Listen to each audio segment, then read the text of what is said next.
What is it like to be trapped alone in a dilapidated house in a demolition area? On August 3, 2023, a netizen posted on a website. He described in detail a bizarre incident that he had personally experienced over a period of more than 10 years.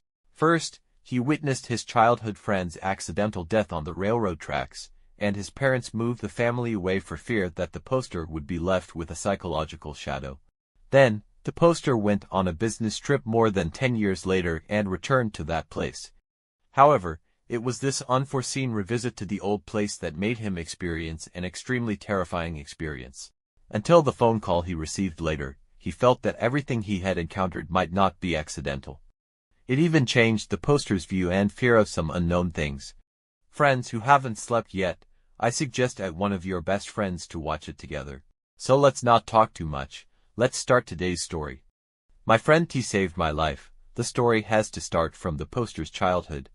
That day, the poster and four friends had nothing to do, so they ran to the railroad tracks near the town to play.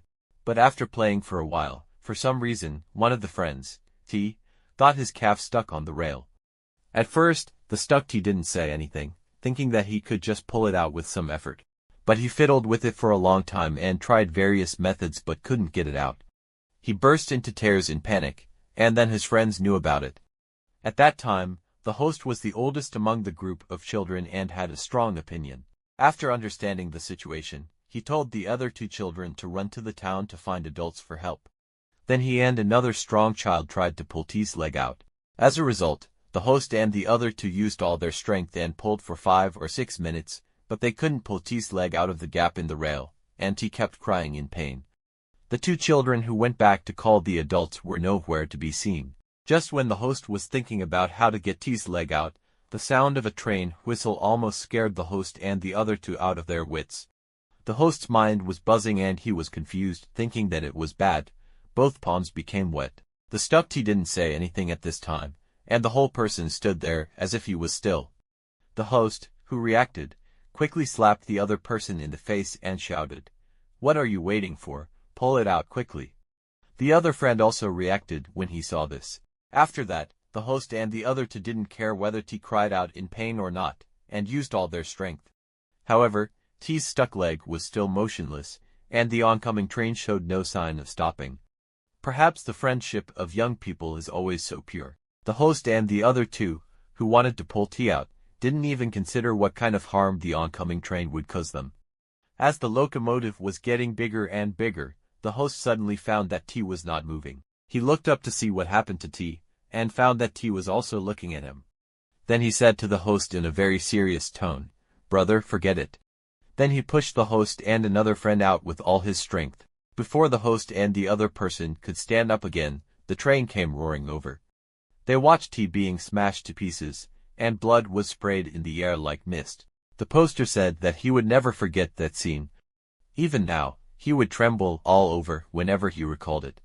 After this incident, the poster fell seriously ill. After he recovered, his parents were afraid that the young poster would have any psychological trauma, so they finally decided to move the whole family to another city.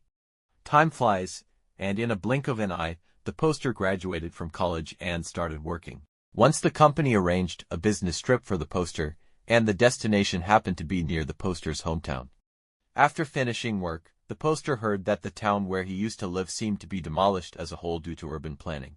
Although he had to catch the bus back at night, he was afraid that if he didn't go to see the place where he lived when he was a child, he might never see it again in the future. So the op went back to the town and wandered around. It might be because he had been away for too long and his memory was declining, or because his hometown had changed so much that he got lost when he revisited the place he had walked countless times when he was a child. The op turned left and right on the street and came to an abandoned house. Just as he was trying to remember which family the house belonged to, he suddenly heard a dog barking from behind him. Because the op was bitten by a dog when he was a child, he had a psychological shadow since he was a child. When he heard the dog barking, his knees became weak uncontrollably. Without thinking, he opened the door and hid in the house, closing the door, intending to wait until the dog was far away before going out. As a result, the op found that there was no electricity in the house. It was already near dusk, and the whole room was dark. After waiting for about 2 or 3 minutes, the op heard the dog barking getting farther and farther away, and he was relieved. However, just as he stretched out his hand to open the door, his heart suddenly skipped a beat, and the hairs on his body stood up in fear. He didn't know if the door was broken or what, but no matter how hard the op tried, the door didn't seem to open at all, as if it was locked from the outside.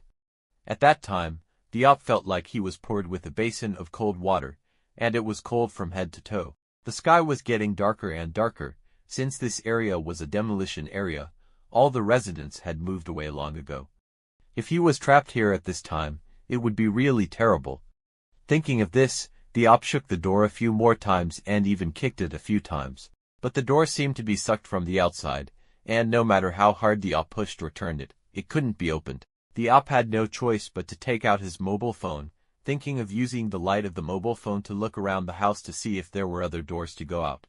After a simple look around the room, the op pushed open the door of the room closest to him. The wooden door may have been moldy because no one had lived there for a long time. The musty smell made the host feel dizzy and he sneezed several times. The door hinge was rusty, and he heard a very harsh creaking sound when he pushed the door. He then used the light of his mobile phone to shine around. The host found that this room might be the bedroom of the original owner. There was an immortal table opposite the bed, and there seemed to be a photo frame on it. At this time, the host didn't know where his curiosity came from, and he walked directly to the table. He picked up the photo frame and looked at it, but this seemingly simple and casual action almost scared the host to death, and his body began to tremble uncontrollably.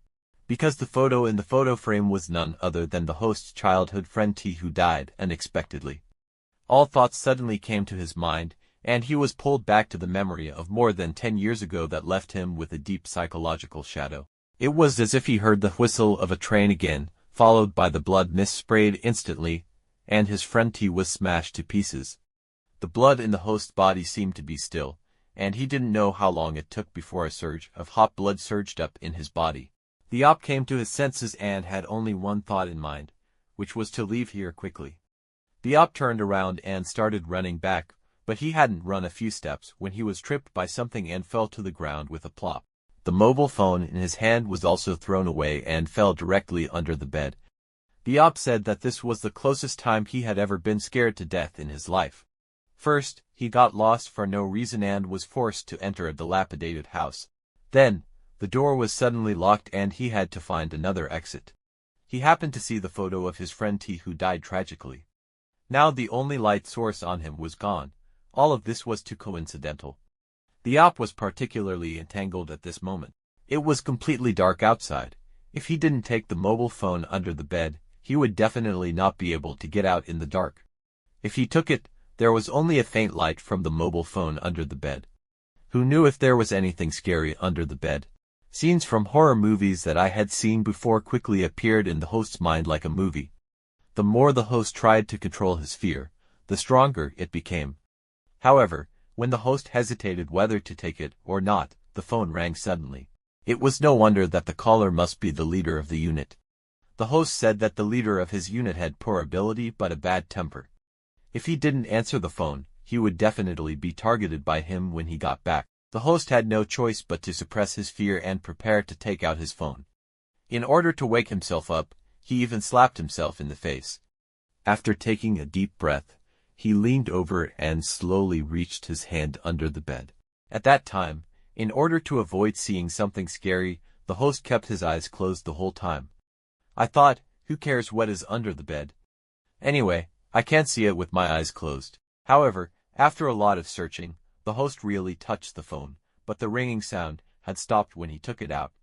The op was about to get up with his phone when he suddenly felt something stuck on the back of the phone. He turned the phone over and saw a sticker on it. The op had a deeper impression of this sticker and he will never forget it. This is the most precious sticker in the op's sticker book when he was a child. It was so rare that it could be exchanged for any toy in the hands of his friends. The op got this sticker at that time, but he had a fight with his friend T, who had an accident when he was a child. He beat him and made him cry.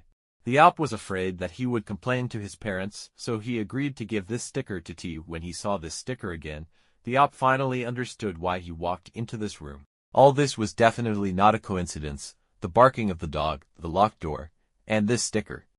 The OP's first reaction was, "Isn't this the same as in the movies before? I'm afraid he has encountered a wrong ghost to claim his life." But what the op couldn't understand was that he thought he had lived a life of integrity and had never done anything bad. Besides, T's death was an accident, and he almost lost his life to save him. How could he end up like this? The op got angrier and angrier when he thought about it. With the outburst of his emotions, he had forgotten his fear. He started to talk loudly. "I didn't push you onto the railroad tracks. You got stuck by accident and couldn't get out. Why do you blame me? You stinky boy, you can't play since you were a kid. When we were fighting, we agreed that no matter who lost, you couldn't cry. In the end, I gave you the stickers in exchange, and got beaten up by my dad when I got home. You rascal, do whatever you want. I'm your brother for one day, and I'll be your brother for the rest of my life. Who's afraid of who? Let's have a good fight." But no matter how the op shouted, there was no response in the room. The whole room was dark, and it was eerily quiet. The fear in the host's heart slowly surged up again. He trembled and said, "If you are fine, I will withdraw first." Then he began to take small steps, moving out little by little until he reached the gate. The host took a deep breath and tried to push the door again. As a result, he heard a creaking sound. The gate that could not be opened no matter how hard he pushed was pushed open by him. The host was a little unresponsive at the time. After a few seconds of short pause, he ran out quickly and ran all the way until he ran out of the demolition area. Seeing the bustling streets, he bent down and took a breath.